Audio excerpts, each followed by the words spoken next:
A sunny day in Sydney. People pass by shop fronts in Hay Street, Haymarket.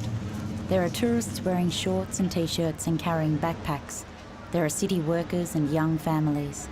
A sign above one shop says Cyril's Fine Foods.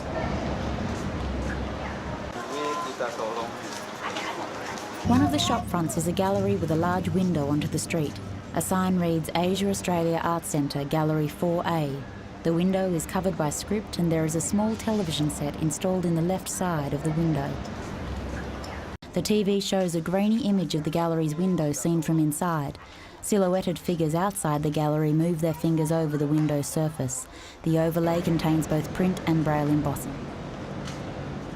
A title appears on screen, the Braille Window Project at Gallery 4A, Haymarket, Sydney.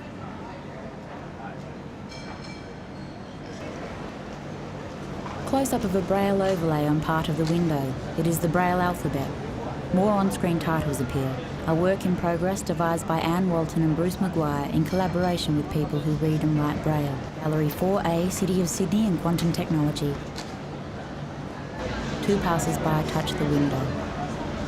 Oh, Braille.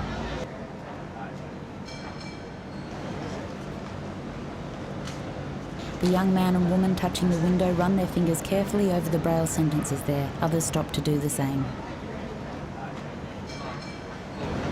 On-screen titles, filming the Braille window during the day. Inside the gallery, looking out, a man in a red shirt swiftly touch-reads the window, his arms raised above his head. A little girl in a pink dress touch-reads the Braille above her head.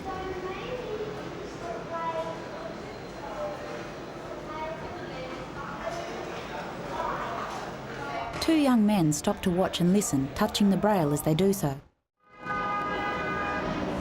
Next, a woman helps her little boy out of his wheelchair and supports him with her body as she holds up his hands to the Braille on the window. His sister stands beside him, recording his voice. On-screen titles, projections onto the Braille window at night. The street is now in darkness. The gallery window, seen from across the road, is brightly illuminated by video projections. Images of people touch-reading the Braille window during the day are projected onto the darkened gallery window at night. The projection is beamed onto the window from inside the gallery. The impression is of window reflections which appear to mirror what is going on outside, but which, on a second look, obviously don't. It could also be mistaken for actual people touching the glass from inside the gallery, but this is also an illusion. Fewer people pass this window at night, but some of them stop and look at the projection and wonder what is happening. It takes some people a moment to register. Their attention is drawn to the surface of the glass and some of them touch the Braille. At times it appears that there are people touching the window from both sides of the glass, communicating through it.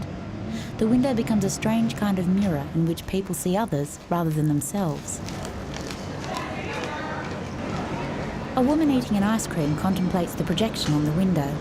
The projected figure stands with hands on her hips, appearing to face this woman.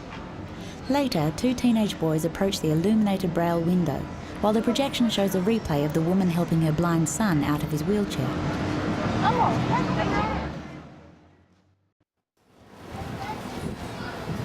Seen from across the street, a teenage boy and girl are touch-reading the gallery window. A couple and their two small sons are drawn to the glass. They move in close to hear the young girl reading aloud. One of the little boys, dressed in a Spider-Man suit, copies the girl's finger movements on the glass. His mother picks him up. She makes small movements in the air with her index finger, explaining to him what the blind girl is doing.